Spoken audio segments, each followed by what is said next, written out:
วัสดีค่ะก็กลับมาช่องรักสุขภาพอีกแล้วนะคะช่องของคนรักสุขภาพค่ะวันนี้มาชวนทำเมนูเร่งการเผาผลาญแบบง่ายๆกันเลยนะคะก็คือผัดไข่เห็ดเข็มทองนะคะสูตรนี้เร่งการเผาผลาญ2 เท่าค่ะเดี๋ยวเราไปดูวิธีทำกันค่ะค่ะทีนี้เรามาเริ่มขั้นตอนแรกกันเลยนะคะก็เราจะต้องเตรียมเห็ดเข็มทองก่อนนะคะและก็ใส่น้ำมันพอเคลือบกระทะเท่านั้นนะคะ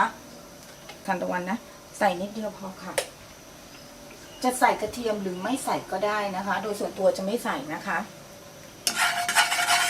ขอให้มันเคลือบกระทะเท่านั้นนะคะแล้วก็สูตรนี้นะคะเร่งการเผาผลาญด้วยนะคะสำหรับผัดเห็ดเข็มทองกับไข่นะคะเราล้างเห็ดเข็มทองไว้เรียบร้อยแล้วเราผัดลงไปเลยค่ะ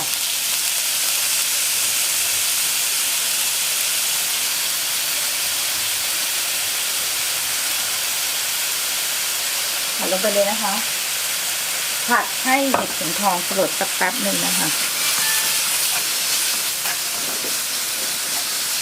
เป็นอาหารคลีนแบบง่ายๆนะคะแถมเร่งการเผาผลาญด้วยนะคะประมาณ2 เท่านะคะน้ำเห็ดเข็มทองจะออกมาแล้วนะเพราะว่าเราใช้กระทะเทฟลอนเนี่ยมันไม่ติดนะคะแล้วก็ทำให้คุณภาพไว้ได้นานกว่ากระทะแบบอื่นนะแล้วก็ใช้น้ำมันไม่เยอะนะคะพอมันเริ่มสลดแบบลักษณะนี้เห็นไหมมันเริ่มนั่นละเริ่มอ่อนตัวนะคะขยี้ไปหน่อยสักแป๊บนึงนะคะ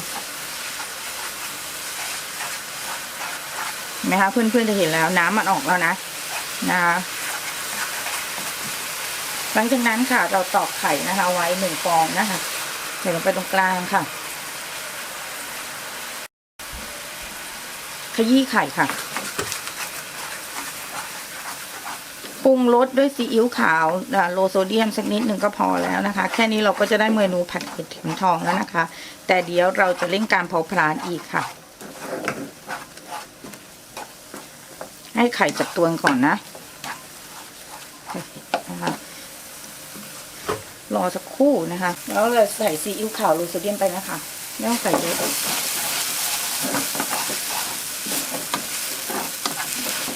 ็จแล้วนะคะหลังจากนั้นค่ะให้เราใส่ในส่วนของเจ้านี่เลยค่ะที่เร่งการเผาผลาญคือใบโหระพานะคะลงไปค่ะ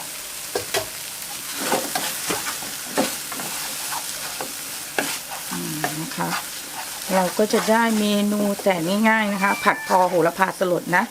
ก็จะได้เมนูแสนง่ายๆเลยนะคะก็คือผัดไข่เร่งการเผาผลาญค่ะเดี๋ยวเราไปจัดจานเสิร์ฟกันนะคะก็เสร็จไปแล้วนะคะสำหรับเมนูเร่งการเผาผลาญคูณ2นะคะลองกินเมนูนี้แถมทำง่ายด้วยนะคะใช้เวลาไม่ถึง5 นาทีนะคะก็คือเมนูผัดไข่เห็ดเข็มทองนะคะคลีนนะคะเร่งการเผาผลาญค่ะสำหรับคลิปนี้นะคะทีมงานรักสุขภาพขอลาไปก่อนค่ะถ้าชอบคลิปนี้อย่าลืมกดไลค์พวกเราด้วยค่ะและที่สำคัญนะคะอย่าลืมกดแชร์ค่ะเพื่อบอกต่อคลิปดีๆแล้วเจอกันใหม่คลิปหน้าสวัสดีค่ะ